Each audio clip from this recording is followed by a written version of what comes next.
Before we get started, I just want to let you all know that we are having a little bit of video trouble, unfortunately, and Bronia's video doesn't seem to be working, but we'll be able to hear her perfectly, and we have some great personal photographs as well. So we will do our very best, and you'll be able to hear from her, which is the most important thing. And I think we are about ready, so we can get started. Thank you all so much for joining us today for a very special member program with Bronia Brandman, who's a Holocaust survivor. And of course, we are incredibly grateful for Bronia's time and that she will be sharing her remarkable story with us today. And we are also incredibly grateful for your support as members. And even though we're not able to be together at the museum, we're able to be together in some way, which is so special. I'm also joined by my colleague, Joanna Arruda, who is the manager of the Speakers Bureau here at the museum. And she'll be helping Bronia share some images for her presentation. At any point during the program, you can feel free to type your questions to Bronia into the Q&A, which is located at the bottom of your screen. And at the end of the program, we'll do our very best to share as many questions as we can with her.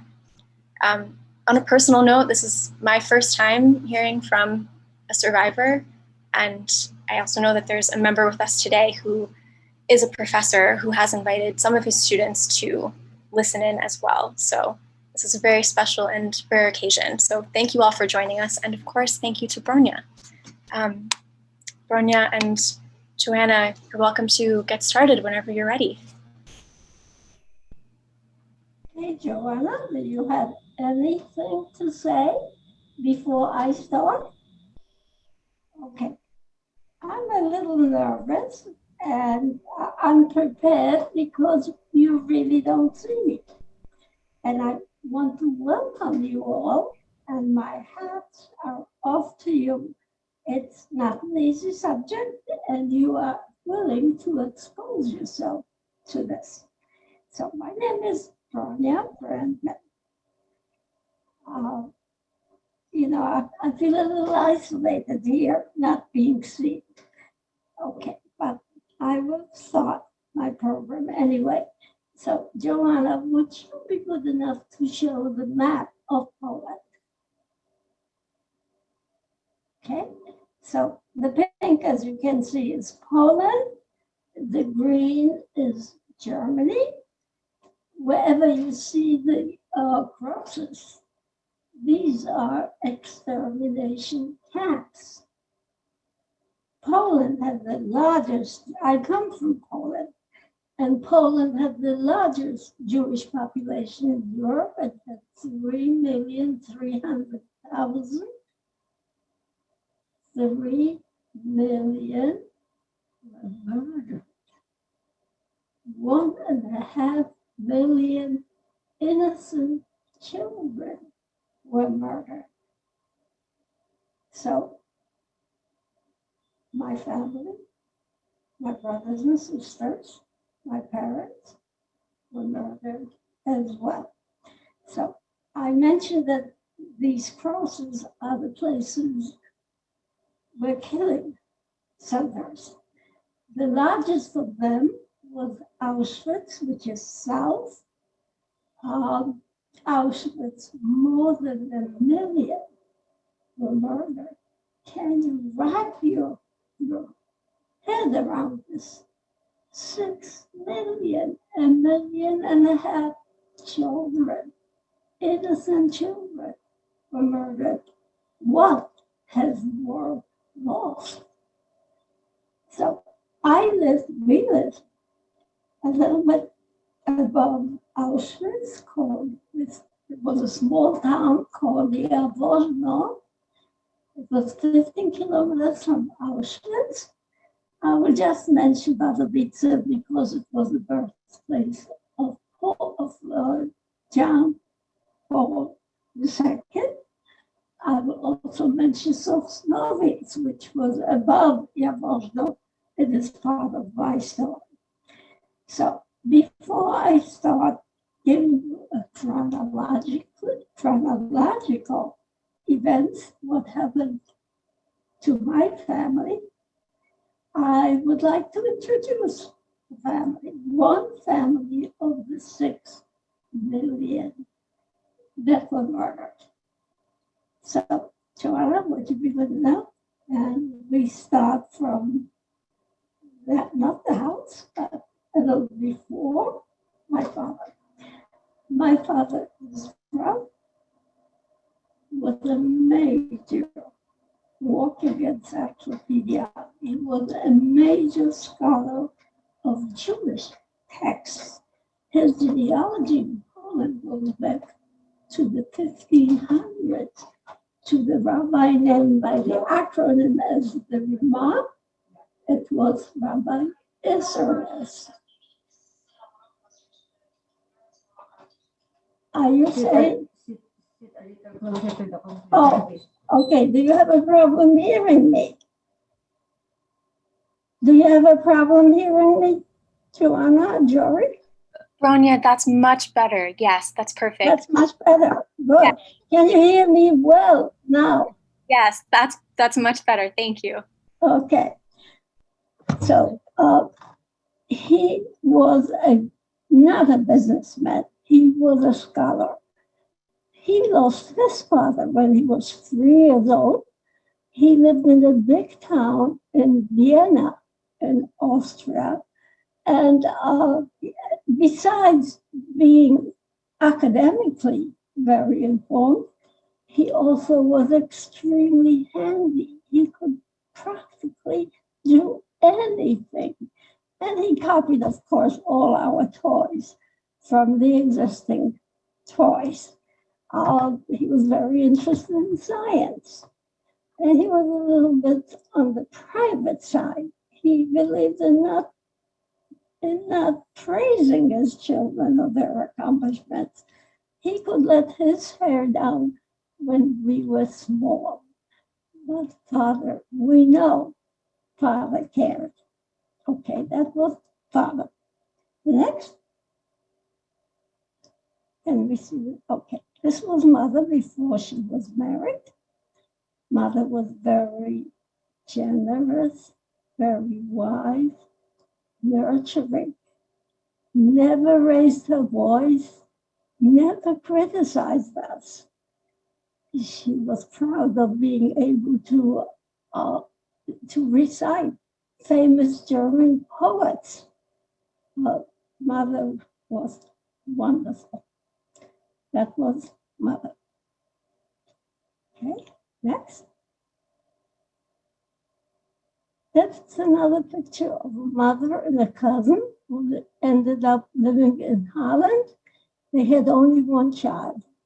They gave the child to a Christian family for safekeeping. Unfortunately, the child was brainwashed and didn't want to return to her parents after the war was over. And this child, when she grew up, had multiple.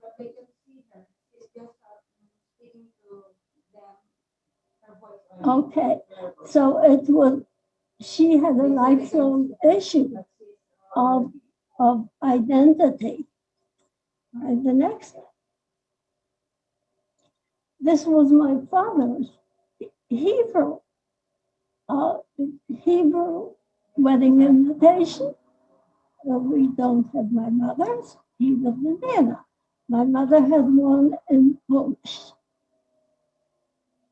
Okay, next. This was my older sister, Mila. Mila was my idol. Next to God was Mila. I thought she was a perfect human being. And she had to be a saint because she tolerated me. I followed her wherever she went. So Mila was very much into the latest fashions. Hairdos changed, boots came into style.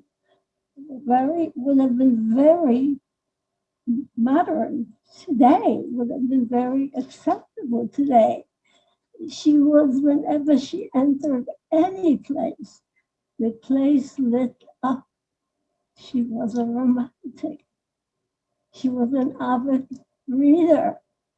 Mila was just perfect, and I wanted to be just like her. Okay, the next picture. That was Mila. She worried about her waistline, just like any teenager.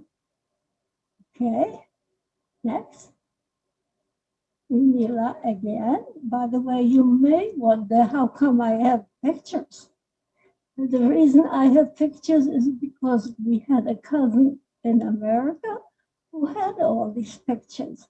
And every time he visited us, he stole all the pictures. And I think he had a crush on Mila, and she had a crush on him. Okay, that's Mila.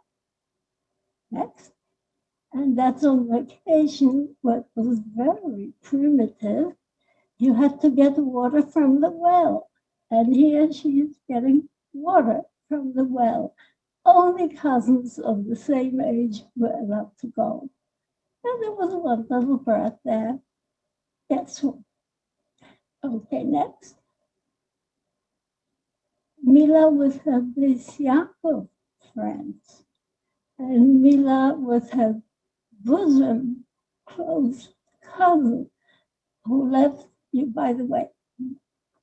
We lived in a house that had recently belonged to my grandfather, who was very well to do. He was also a city councilman, and he built a few houses which were attached. And his children, when he died, his children occupied these houses. We were 6 children. I was number 4. And this was a cousin who was Mila's age and Mila's bosom friend. Next. This was Mendek. Mendek had a difficult childhood.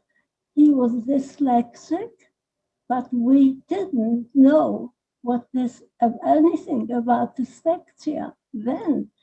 And he failed both public school and yeshiva, Hebrew religious school.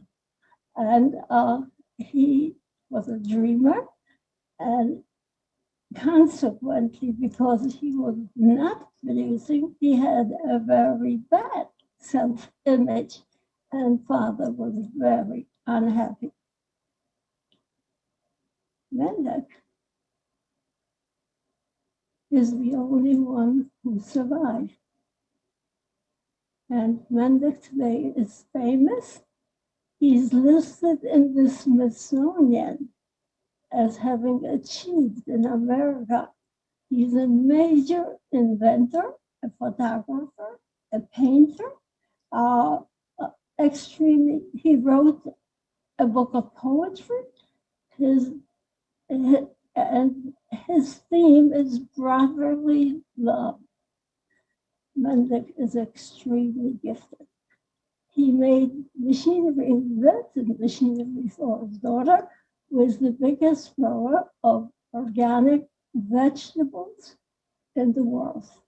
The next. This was Tulek. Tulek was my nemesis. He beat me up. He took away my daily allowance.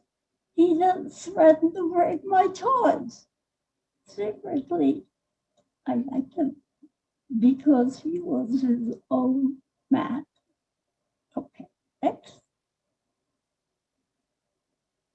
That's me. The rumor was that I was late.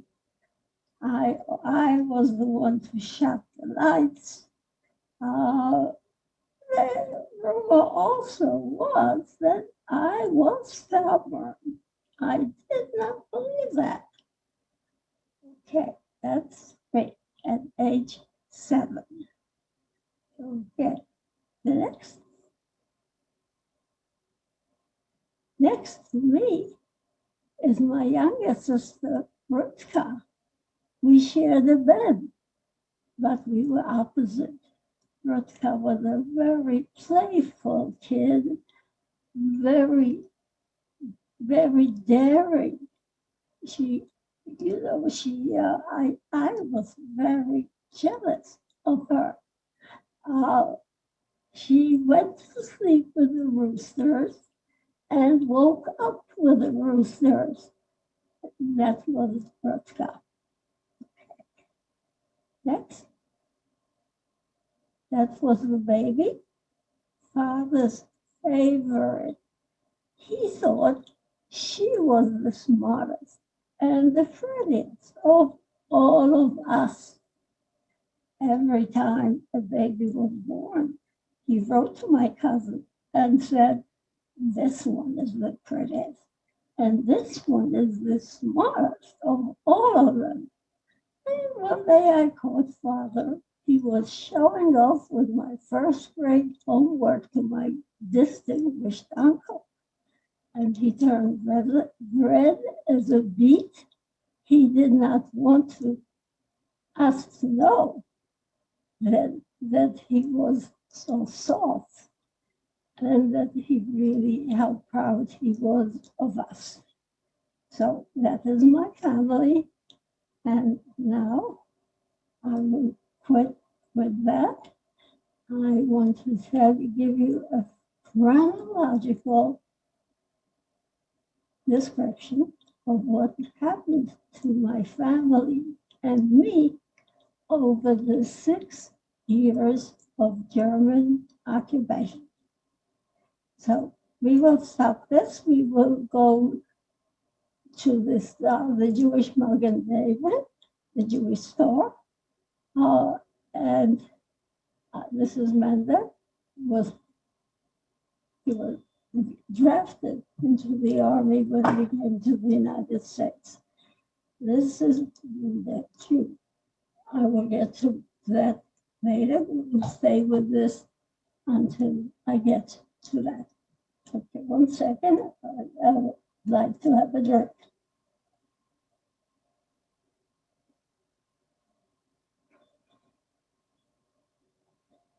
Now, before the war started in 1939, my parents decided that my mother and 5 of us 6 children would flee to my uncle's town called Mielec.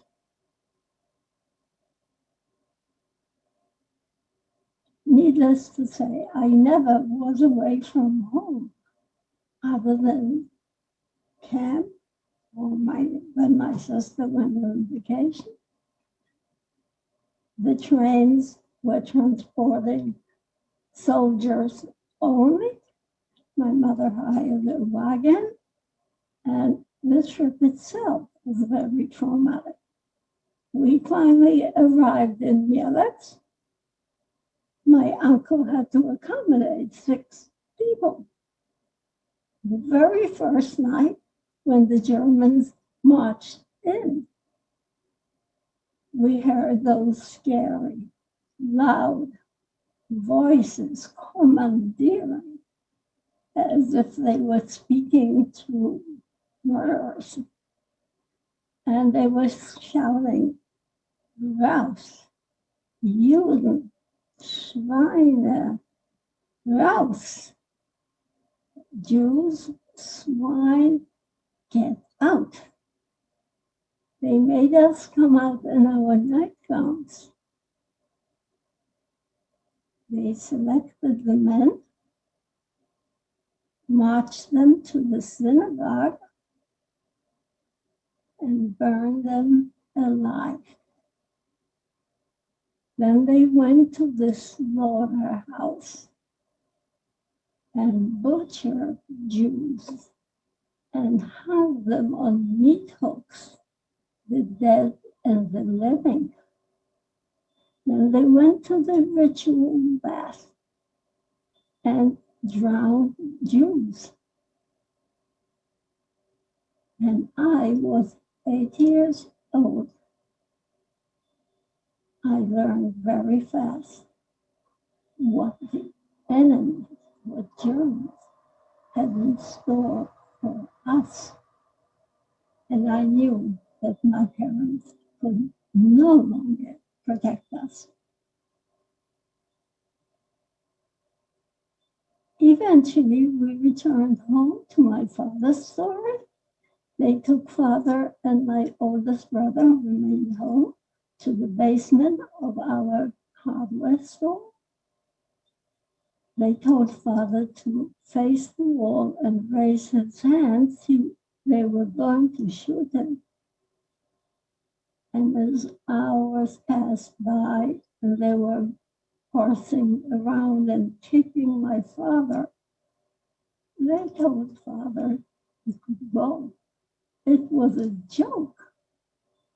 My father was so traumatized, he never stepped into the store again. We came home to a changed city. We were isolated. We could not enter a certain street. We had to wear the Jewish star with the word Judah, Jew, on it. If you walked out without it, you were shot. And that was starting at the age of 6. We were starved. Our possessions were confiscated and everything went to Germany. Just want to make a little bit of an aside. Be aware that Germany was the most advanced country at the time, the most educated, and only 1% were Jews. And they were totally integrated. They were so integrated that they observed Catholic holidays more than they observed Jewish holidays. So, as I mentioned, all of our possessions were sent to Germany. By the time we children were thrown out of school, and I only finished first grade. Daily life was terror. We could not meet in groups and we could not pray. The people prayed anyway, risking their life. If caught, they would be shot. By the time I was 9, I became a smuggler, risking my life. We needed to eat. I would cover up my Jewish star with a big shawl. I had some textiles at the end of my head. I would take them to a Christian grocery and exchange it for things like flour and butter. Bronia, can you hear me? It's Joanna. What Bronia, can you sit a little closer to the computer so we can hear you a little bit more clearly? Wow, that's a major problem here, I see. Thank you, Bronia. Whether I can... That's better. What? That's better. Thank you so much. Okay. I Thank hope you. you can hear me. Would you hear me better if I took my hearing aids out? No, I think this sounds great the way it is. Okay. Thank you so much. You're welcome. So, I mentioned that I was a smuggler. I had a big shawl. I covered up everything I had. And I went to the Christian grocery when I exchanged my textiles for things like flour and butter and milk. We could not afford to eat it, but we could sell it on the black market. to have some money to be able to buy the essentials. Every time I went, I was sure I would not return home. I was sure I would be shot. I couldn't tell my mother how scared I was. I did not want her to add to her worries. By the time I was 11, they ordered us all to report to the schoolyard at the pain of death. We had such commands before, and when they selected some families, we never heard from them again. My father sensed that this was the end for us, and he told my sister Mila and my two baby sisters to hide. We all had hiding places. Mendek was in a slave labor camp by then. He actually volunteered to go in place of Mila. I had such respect for Mendek for being able to volunteer for what he did as a 15-year-old. We thought we would never see him alive again. So we, my parents, and Tulip, and I appeared in the schoolyard. It was summertime of 1942. I was 11 by then. As the day wore on, we realized we are never going to return home. And my mother whispered to me to run. I had been an experienced smuggler by then.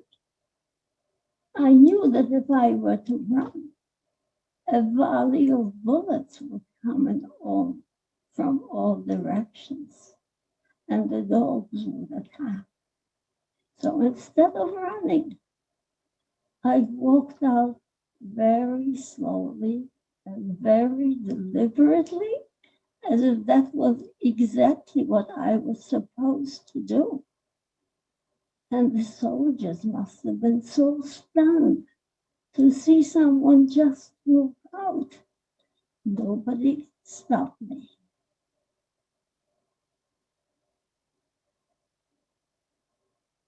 And that was the last time I saw my parents. The last time I saw Tulek. Tulek was 13 years old. He knew he will never see the sunshine again. That twinkle in his eyes was gone. He looked so sad and foreboding. Needless to say, I did not see him again either. So when I walked out with my Jewish star sewn on in front and back, I was wondering, would a neighbor, a poem, give me away for a pound of sugar?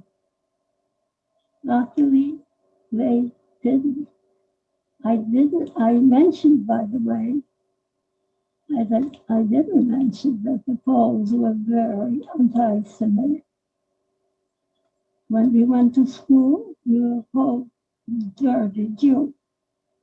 Go back to Palestine. That's where you belong. We were also pelted by stones at recess, and we never got the right marks that we deserved. So I was not given away. I went to a farmer where we bought our milk, and they were kind enough to harbor me till the night. And when I was there, I was wondering, should I ask them to harbor me? And my chances were good because they were old and sick, and the man was blind, and they desperate. They had no children and were very poor, and they desperately needed help. But then I realized if I stayed, I could not live as a Jew. And I could not live with myself, not remaining a Jew. And so I could not ask. At night, we ran to the next town, followed with just the clothes on our back, without ever going home again. I managed to mention that at night, under cover of darkness, I went to my sister's hiding place, and together we ran, followed by dogs. We feared might alert their owners that we were out there, and we would be then sought by the police. We finally made it to the town of Sosnovitz, where we were illegal. We belonged in Auschwitz. Then we found out that as a child of 11, I was entitled to become legalized. The date was until 12. Mila had to be in hiding. I became the head of the family. I was assigned a room and ration cards. So Slovak became a ghetto in the worst part beyond the town. We were about 13 and at times 15 people in the room. I continued smuggling. We needed to eat. Can you imagine the fright passing a German guard with a gun, with a chicken under your shawl? It was summertime again, a year after our parents were murdered. We were hiding in a camouflage basement with neighbors. And as we heard the Germans overhead, the baby, they had started crying. What was a mother to do? We were all at risk. She found herself suffocating her baby. Unfortunately, they found us anyway. They stuffed us into cattle cars and took us to Auschwitz. We arrived in Auschwitz. The doors were open. We were met by guards with all kinds of weapons. We were told to leave everything behind. I came on a transport of 9,000. And then the men were separated from the women. The children went with their mothers. And then we had to pass as we were beaten and yelled at the whole time, making us totally unaware of what was happening to us, because we were in a strange place with no direction and constant yelling and beating. And we had to pass through Dr. Mengele, one of the doctors who performed major surgeries without anesthesia on people. He performed all of the unspeakable things in Auschwitz. And he directed us, don't forget he had 9,000 to process. He directed us which line to go on. And he pointed to Mila to go to the right. He pointed the three of us to go to the left. We knew what the left meant. We were slated for the gas chamber. And they split second decision because the lines had to move very fast without giving us an iota of time to think what we are doing. I decided to run to Mila's line. And no sooner than I get to Mila's line that I realized what I had done. It meant my two baby sisters went to the gas chamber alone. It meant that I was jeopardizing Mila's life, having a young-looking 12, next to her. But it was too late. They had somebody by the name of Philip Muller, who was part of the Sonderkommando. The Sonderkommando consisted of Jewish inmates who were handling the dead in the gas chambers. Most of them were thrown into the gas chamber themselves from time to time because the Germans were afraid they someday may be witnesses to what has happened. One of them who survived wrote a book, and he describes what happened to our transport. And he said it was the worst transport in existence. He said that when people came from all over, that is, Jews came from all over Europe, they had no idea what awaited them. There were 4 gas chambers in Auschwitz. One accommodated 2,000 people. And when more than 2,000 people were there, they would shoot the person in the back so that the people ahead would push forward. And they would throw the babies on top. And German doctors watched through the windows outside. Within 15 minutes, all were dead. The children first. Philip also described that there were wagon loads of goods of all kinds, leaving daily from Auschwitz to Germany. And after the people died, it was the job of the Sonderkommando to put them on the ground, to pry their mouths open to remove the gold and the gold fillings that was customary in Europe, to cut their hair. And all of this was sent to Germany or Switzerland, neutral Switzerland, to process it for the Germans. He also describes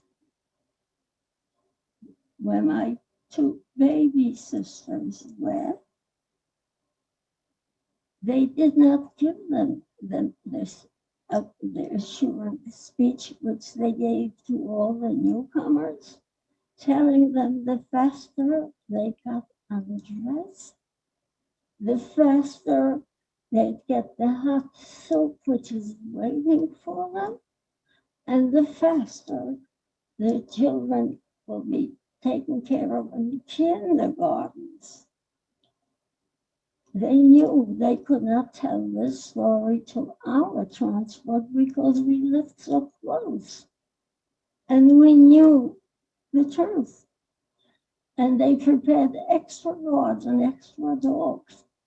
And they met and they beat the people who were going to the gas chamber like they've never beat anyone before. And this was the transport that my two baby sisters were in.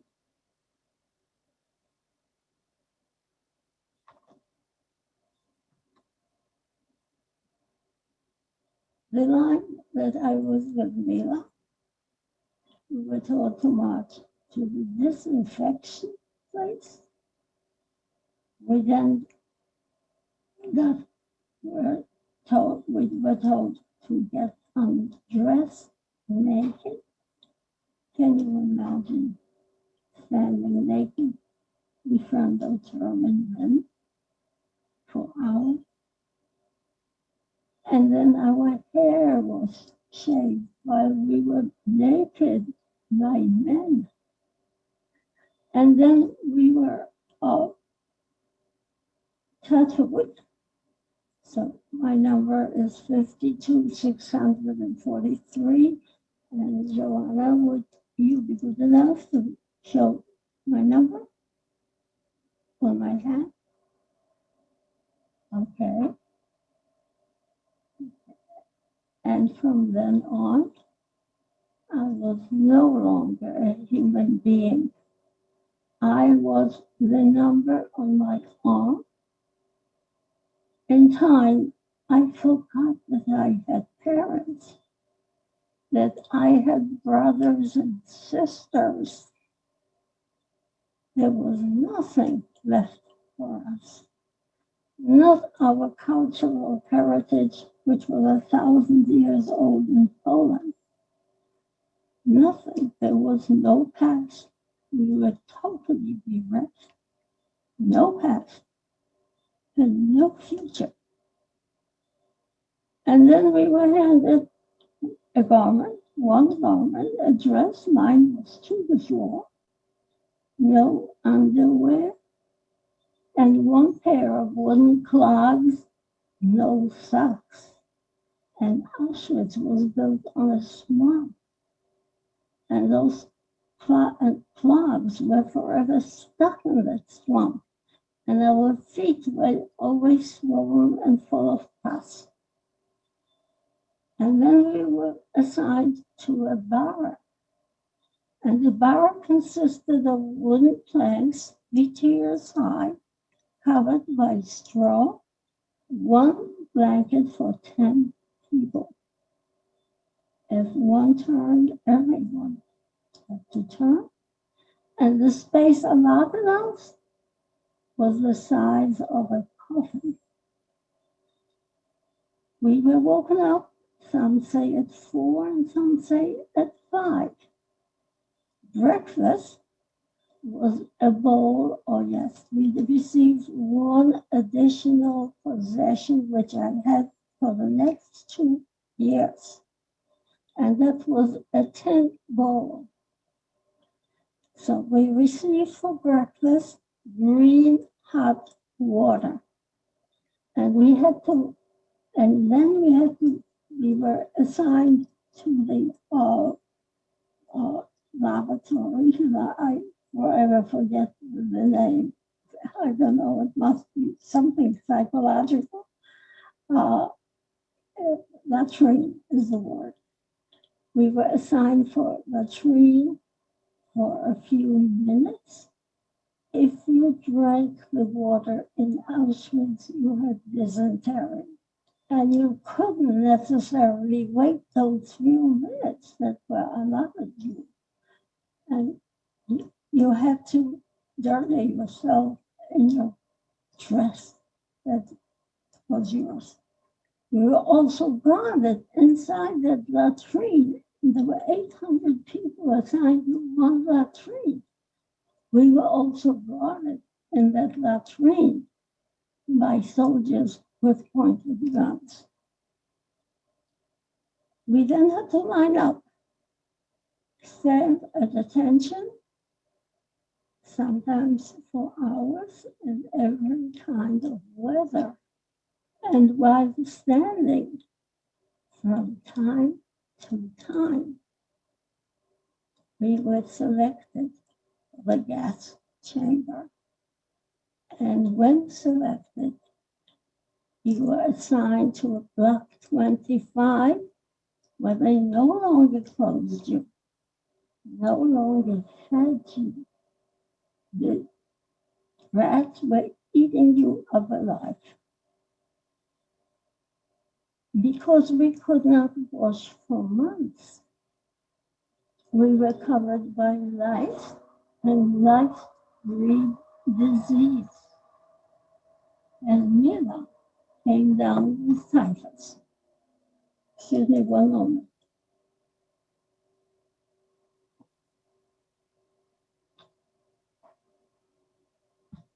And had to be removed.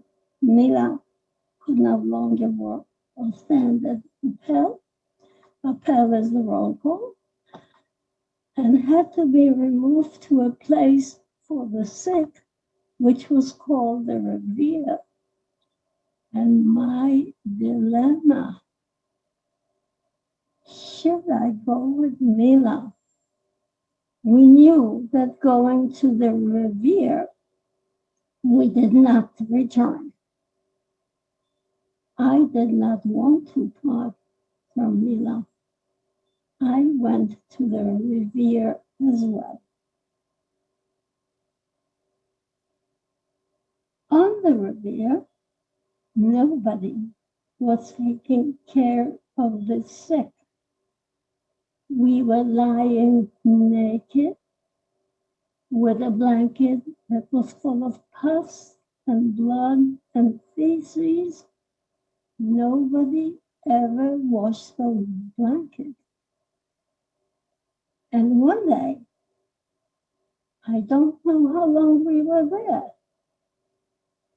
the head of the barrack came to call me down. I thought that was the end of me. And what she told me was, Hara, she risked her. She was Jewish and nurse by profession. She was from Slovakia.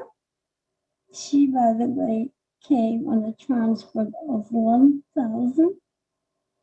3 of them survived. She came to call me down. And what she told me was, horror of horrors. She told me that the entire barrack or barracks were going to the gas chamber the next day. She told the Germans that I was her sister and transferred me to a different non-Jewish barrack. And my dilemma, how was I going to look Mila in the eyes? What was I going to say to her?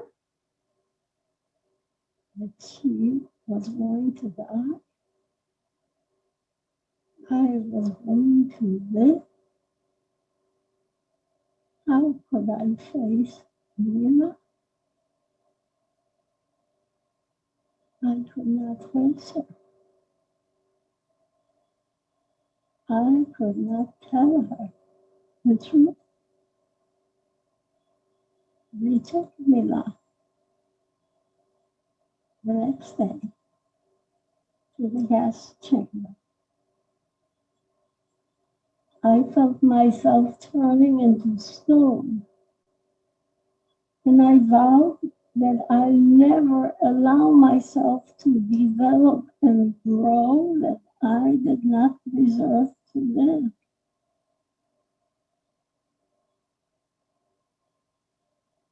It didn't take long for me to come down with typhus.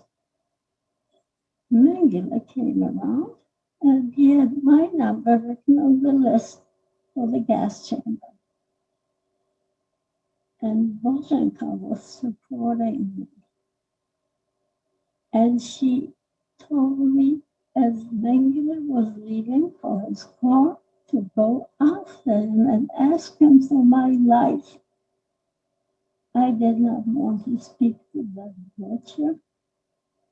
I did not believe that he make an exception of me, but Bozhenka would not give up until she saw me running after Mengele. And what happened then was unexplainable. The Allies refused to bomb Auschwitz, even though they had someone run away from Auschwitz unexpectedly, someone who had a lot of power in Auschwitz, and his idea of running and listening to that became Bronia, can you hear me? Yes, I can hear. Can you sit a little closer to the computer like you were doing earlier? We were able to hear you very well then. I seem to forget it. That's okay. Thank you so much. I really appreciate it. Can you hear me now? Yes, thank you. Yeah, okay. Now, please remind me again, because I see that when I talk, I become emotional and I naturally move away from the computer. I understand. Remind me, please. Thank you. Thank you so much. Okay, so let me see where was I? Yeah, so the Allies refused to bomb Auschwitz, even though I would have welcomed it, even if it meant my death, because it would mean to me that I was dying for a cause. I was dying for something, not for nothing. But the Allies still did not refuse to bomb Auschwitz. Bronia, I'm sorry. It's a little hard to hear. Might you move a little closer? Again, I'm trying to move. Says you are viewing Joanna's screen and view options. Let me just wonder what the options are. Oh, Bronia, the way that you're sitting now is fine. So if you want to continue. And I'm actually not as close to the computer right now. So maybe being close, should I try view options? No, that won't change the audio. Where you're sitting is fine now. Thank you. Okay. So the Allies did not intend to bomb Auschwitz, but they had a reconnaissance flight to just map out Auschwitz, even though Auschwitz was already mapped out by the person who escaped Auschwitz successfully. And yeah, Mengele, I learned later, had a fear of sirens, of bombing, extraordinary fear. And because he was so afraid of that siren, assuming that Auschwitz is going to be bombed, he ran to his car. And as he ran to his car, he yelled to his assistant to remove my number from the list going to the gas chamber. I understand it never happened before or since, that when a list was on, when your name was on the list, it never happened that it came off the list.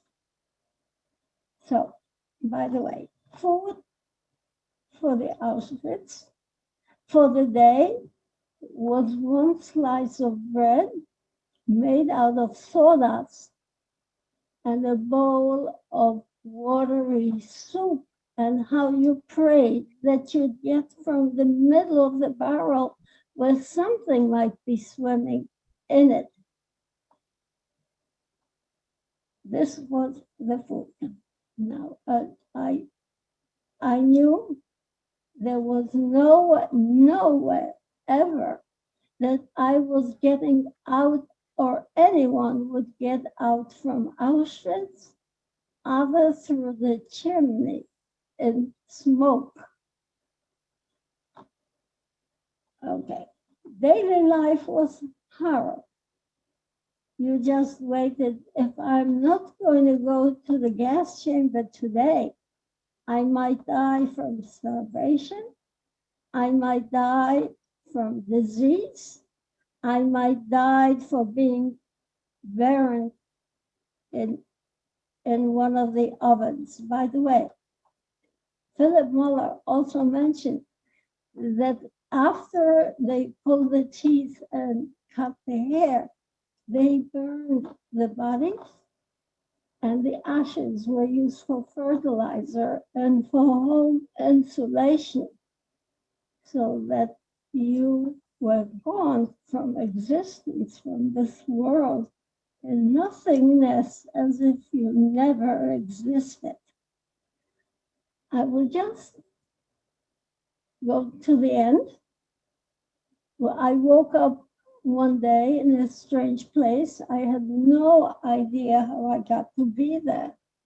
It turned out that I was in a coma for a month from a second bout of typhus. It was 1945. I had some records, some documents from Auschwitz that indicate they were testing me for typhus in January 10, 1945. They never did that before. By then, the gas chambers were demolished. Orders came from Germany to demolish all evidence, demolish the records, and demolish the gas chambers. And they still preserved my documents. And 3 days or 2 days later, they planned on the death march. Now, we knew they were going to murder us. They will not allow us to live. And they figured that the death march in an extremely cold winter, that we would just perish, that we would fall, drop dead. And if you slow down, that you would be marching, you would be shot. I was on the death march, burning up with fever, with no food and no water. Wozhenka was walking next to me. Wozhenka was the head of the barrack. She was walking next to her. She saw the gun being ready for me to be shot because I was slowing down. And she quickly grabbed me and carried me, again sacrificing her life. Let me just, my time is running short, so I just want to tell you the end. We made it to Germany, Ravensbrück, another infamous camp. From there, we went to another camp where they believed if you did not work, you did not deserve to eat. Wozhenka did work and I didn't. Wozhenka saved her meager ration and shared it with me. We were liberated in May 1945.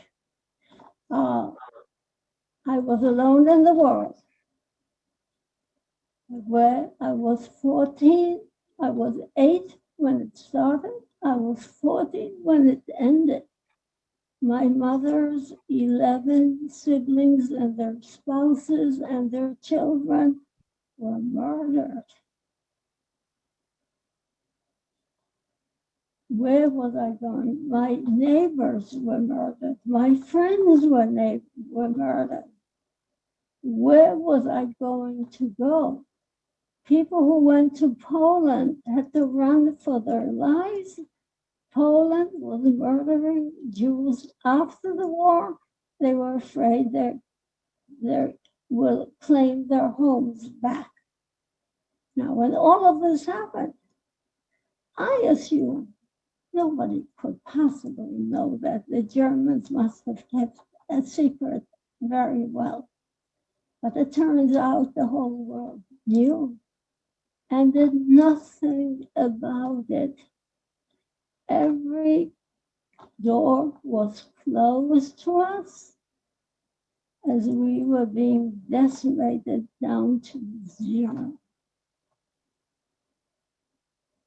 And German children all needed to belong to the Hitler Youth.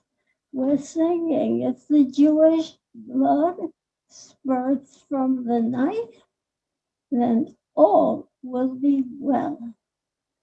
And Goebbels, the German propaganda ambassador, said, if you repeat a lie over and over again, then people will believe it.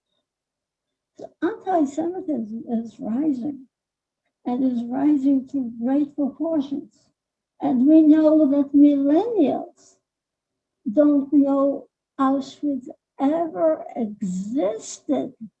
Millennials, almost 3/4 of the population of millennials do not know that Auschwitz existed. And there is labeling, there is prejudice. And prejudice is what led to murder of 6 million. We know that the schools nationwide are not teaching it. How is it possible that 6 million, 1.5 million children were murdered and no one cares? So it took me 25 years to be able to laugh. What empowered me to laugh is when I visited Israel. Unfortunately, you can't mention that word these days. The lies are so great. Israel is the only beacon of democracy in the area. It took me, I would say, I still cannot cry. Now, if you label somebody as vermin, do you have a problem murdering vermin? Let's be aware of what racism, of what hatred really leads to. And I think it's all our responsibilities to be active if we see hatred, to stop it, to make people aware that hatred, it may start with the Jews, but it doesn't end with the Jews. So you people who are members, new members of the museum, I congratulate you. I think you are doing such a wonderful job in what you and how you act. And I would like the world. I am an old lady now. I've had a stroke. I have other issues, but of course they come with the territory. But I want people to be aware where hatred leads and what it does and what it has done. And on this, I thank you all for being members. I thank you for coming to listen to the story. And I am very grateful to all of you. And I am totally open for questions. So please feel free. As you realize, I am talking about this all the time. It is my mission to talk about it. And I am used to all of these questions. Please feel free to ask whatever wish. Thank you. Bronia, thank you so much for sharing your absolutely remarkable and memorable and unforgettable story with us today. I'm so sorry that we couldn't have you on video, but your words are extremely powerful, and I just want to thank you again for taking the time to share your story with us. We do have, as I'm sure you can imagine, many questions from members. If you'd like to stay and join us for that, everyone is welcome to. And if not, that's okay. We will send a recording of this program with a transcript so you can watch and read and listen again. In the meantime, we had several questions sort of about what prompted you to share your story in the first place. I know people may not know this, but for a long time, you weren't ready to share your story. So what changed for you? What changed for me? Well, as I mentioned, I did not speak for 50 years, but just then I was teaching public school. I was retiring when the team came on board, and I registered for being a gallery educator. I was accepted, but there was also among us a lady who just died. She was over 100. She was made of steel and had a very big heart. And she was a gallery educator as well. She knew I had a story. Wow, you're showing the picture of my husband and me. That's nice. And she kept after me as we were being trained day in and day out to tell my story until I took a tranquilizer and told my story to have her off my back.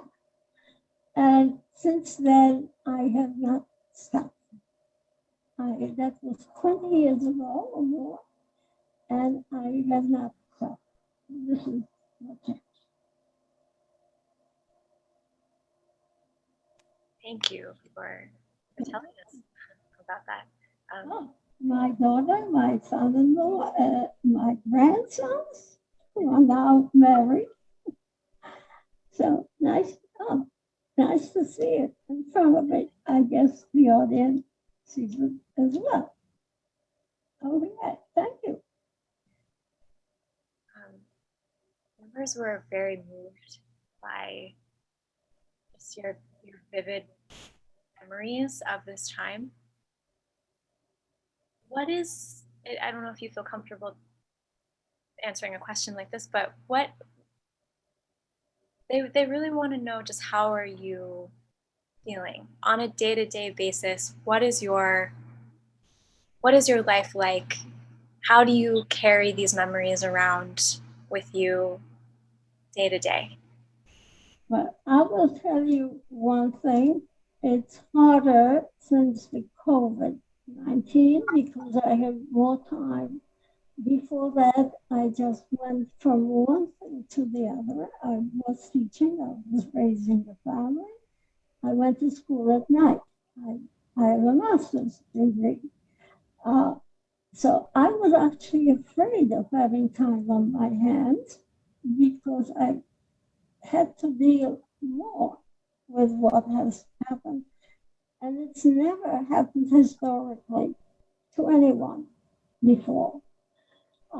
So this is actually very hard now because I am dealing more with this. So basically, I would say that I lived a normal life with many interests. We did travel a lot. I had a subscription to the opera. We would send the children to good schools.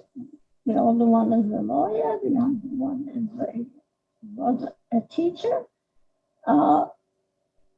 And I would say that I live on two lives. I live a normal life, and I also live a life as a survivor. Always thinking of my family that's wrong in such a horrible way.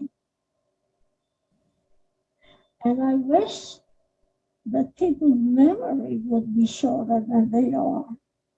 I wish they would know it should never happen again and be proactive. It should never, ever happen again.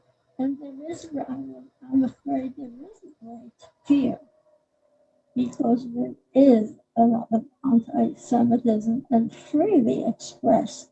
And I have lived through that before.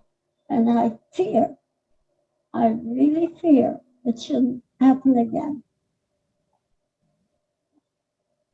So, the fact that there was such a short memory that people don't even know.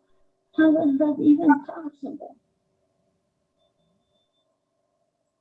In your opinion, Yes. what are some things that people of all ages can do to stand against bigotry and hatred in all forms? Well, I'm not sure that I heard everything you said. But I have registered for a writing course. As a matter of fact, the instructor of this class is here in the audience today. He's not Jewish, but I'm so grateful that he encouraged everyone to listen. But I have a feeling that even though he tried in all kinds of ways, that people are not interested in hearing.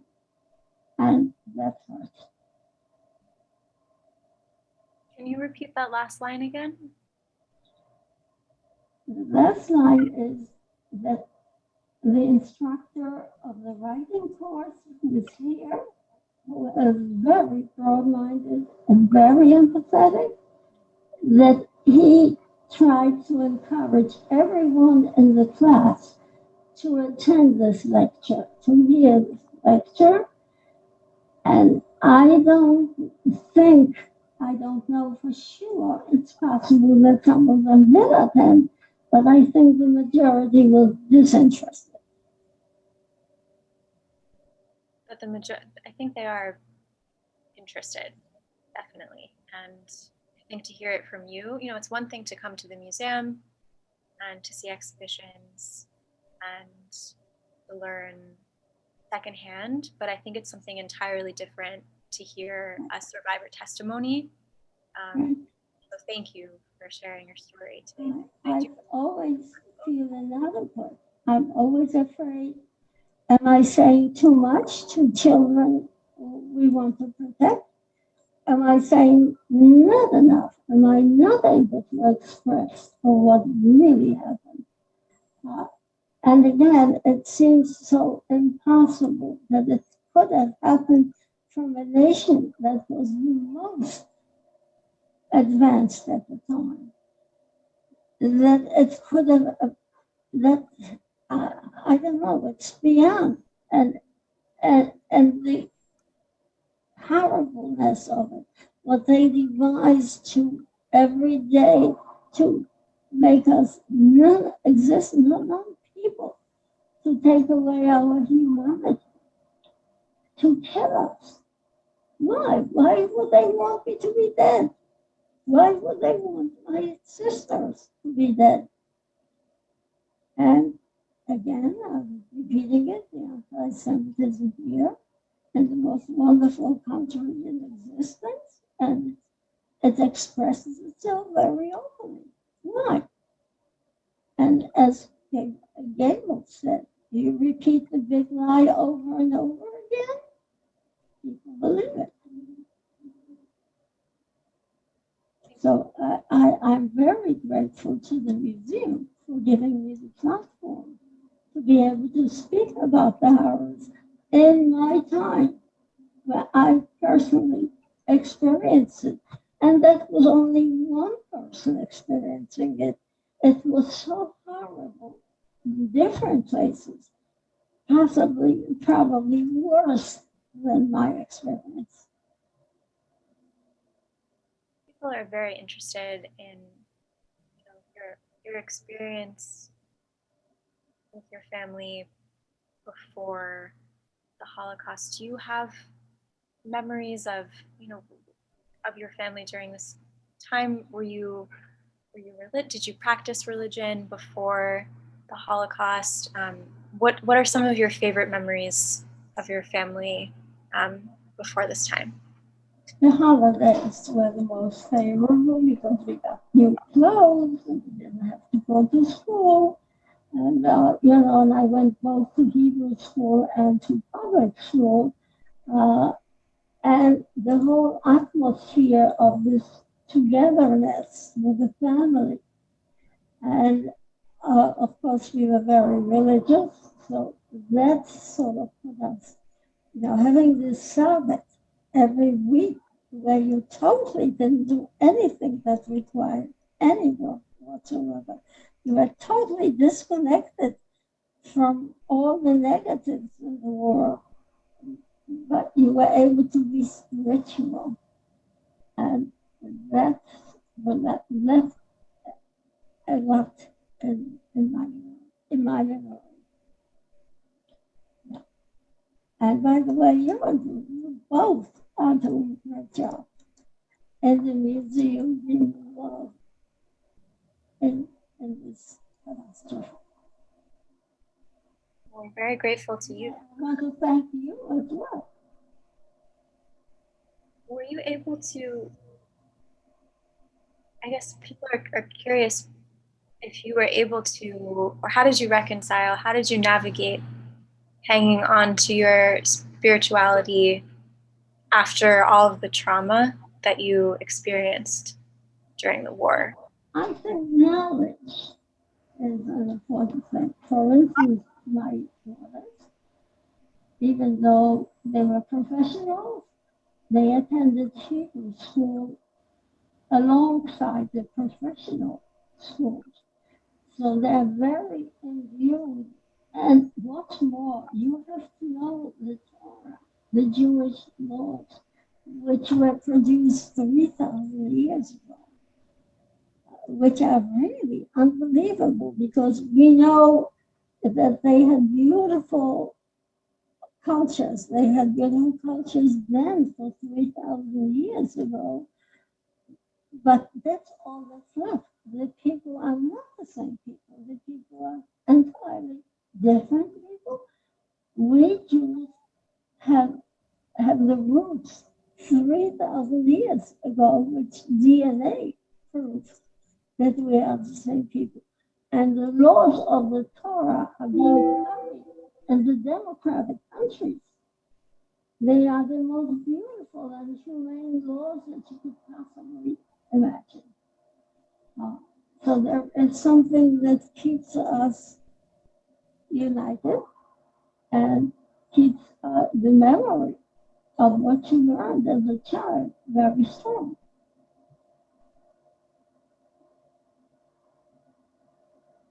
Thank you. My pleasure. No questions? Because I think there are relatively few questions. We do have more. I just want to be respectful of your time and of your energy. Do you feel that you want to answer a couple more? Sure, any amount you wish. Okay. We have some sort of nitty-gritty questions, very specific. So I'll just read them to you as they appear in the chat. This is a question from one of our members who wants to know the woman who saved you from the crematorium with the typhus barrack, and then again during the death march. Can you tell us a little more about her and why you think she risked her own life in that instance as well? That's actually very hard to answer. Yes. Because everybody wants to live. That is my experience, and my own experience. You don't want somebody to kill you only that they think they are God, that they can do that. She was different. So she actually supported many people besides me. She, as I mentioned before, she was a nurse, and she has never given up her humanity, which was an unusual kind of thing. You know, because you are really dehumanized every day, and you cannot even begin to imagine how and they did it, and the glee they showed in performing all these horrible things. Uh, she went back to Slovakia. I had no place to go after the war ended. I believe that all my 11 aunts and uncles on my mother's side, as well as more so on my father's side, everybody was murdered. Uh, she eventually took me home to her home in Slovakia, and I learned Slovakian. And her parents surprisingly survived. Uh, the situation was very bad. The Russians took over and took away all their freedoms. She was not allowed to write to me, for instance, until the 70s.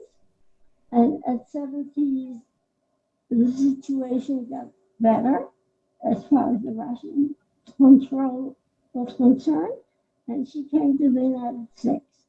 She never married because till the 70s, she was in Slovakia, and there were very few Jews for her to marry in Slovakia.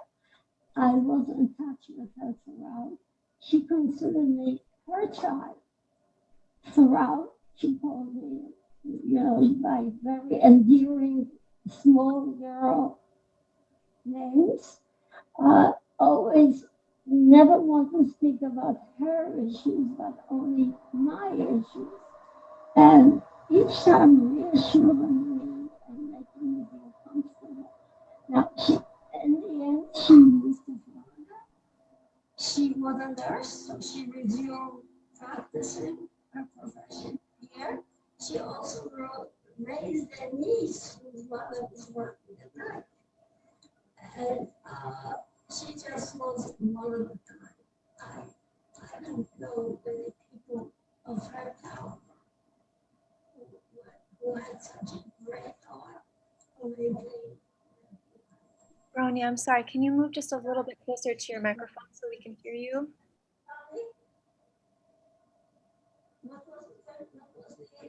Bronia. Sorry, everyone. I think we're having a little bit of audio difficulties. Bronia, can you hear me? Very well. You don't have a problem hearing me. Yes. Oh, yeah, that you're good right there. Can you say one more thing so we can hear you? Sure. Okay. Now, the question is, how can I speak so you can hear me? I think that's good. Just a little bit closer to your computer. Closer. Before I was very close and you didn't hear me. And I wonder how much the audience heard me. Now you're good. You're good now. Thank you. Now I'm good. This is such a shame that so much is not heard. I think you're good. Do you have a question? We do, just to give everyone a sense, if it wasn't clear. How do you pronounce the woman's name who saved you? Bozenka? She's sort of. Let me see. Let me go to the center of the computer. Can you hear me now? We can hear you now. Thank Better? you. Yes. I guess I'm better off at, in the center. Yes, that's great. Okay. Thank you. Now, you are showing a picture, by the way, of Bozenka, and she died at 96, totally self-sufficient, self-managing. It's unbelievable that she was able to shop, and she was pretty remote place in Florida. Now you're also seeing myself, my daughter, my two grandsons. They grew up, and my son-in-law is taking the picture. Okay, so at least you're seeing something. It's amazing Okay. we're able to find each other again. Yeah. Before. I think we had just a couple more very As specific. far as I'm concerned, no matter how many you have, I am very open Thank you so much. We appreciate and grateful for questions. we're so grateful. Someone has asked the inverted triangle on your arm. In your Right? What I that think means? is that customary to have the inverted triangle? I think he was surprised to see that next to the number itself. Right. Very good observation. Now, they had political prisoners there. They had criminals there. They had various nationalities who were rebelling there. And of course, over like 1 million of them were Jews. So the triangle, that's a half of a Magen David, the Jewish star, okay? And it meant that I was Jewish, that I was eligible for the gas chamber. The others were not eligible for the gas chamber. I as a Jew, was. So that's what the symbol means. That's what it meant, yes. Someone has also asked, I think during this time it's very difficult. You spoke about the importance of telling the truth over and over again. Right. And part of that is also seeing concentration camps in person, knowing that they're real, knowing that they are part of history. And someone has asked, during this time, obviously when travel restrictions are being upheld, less people are able to see these places in person. In light of that, what are some things that you recommend teachers can do to help show students the facts of the past? There was an awful lot being offered by the Museum of Jewish Heritage, where they can learn about it, and they should learn about it, because when you inform, you're also realize what can happen if you are racist. Okay, so there are so many areas where they can get free information about the Holocaust for the classroom. That's my phone. I have to reduce the volume here. Okay. Okay. I hope that answers. The question. Yeah. And I thank you. I think that's actually a really poignant place to leave off. When what? Sorry? What did you say? That's a really perfect place to end our program for today. And if you're open to this, I know we received a couple more questions, but I think we'll have people continue to email them to membership@mgh nyc.org. I'll put that in the chat and I can pass them to you, and we'll try to get everyone's questions answered that way. Could you let me see? Take it off the hook. Thanks everyone. I think Bronia's. Okay. Yes. Bronia, are you there with us? I am. Did you have a question for me? No, I think we're in a perfect place to wrap up for the night. Okay, Just want okay. And I want to thank everyone for attending. This is, it's a balm for me when somebody is interested enough to know what happened. Thank you so much, everyone. thank you so much. We're so grateful. This was such an honor. Thank you again.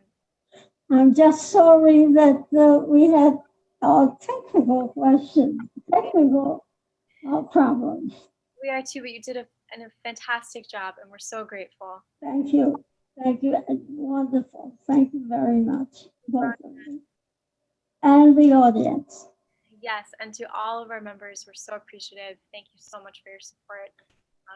We'll be back with more member programs in the weeks to come, so we hope you'll join us for those.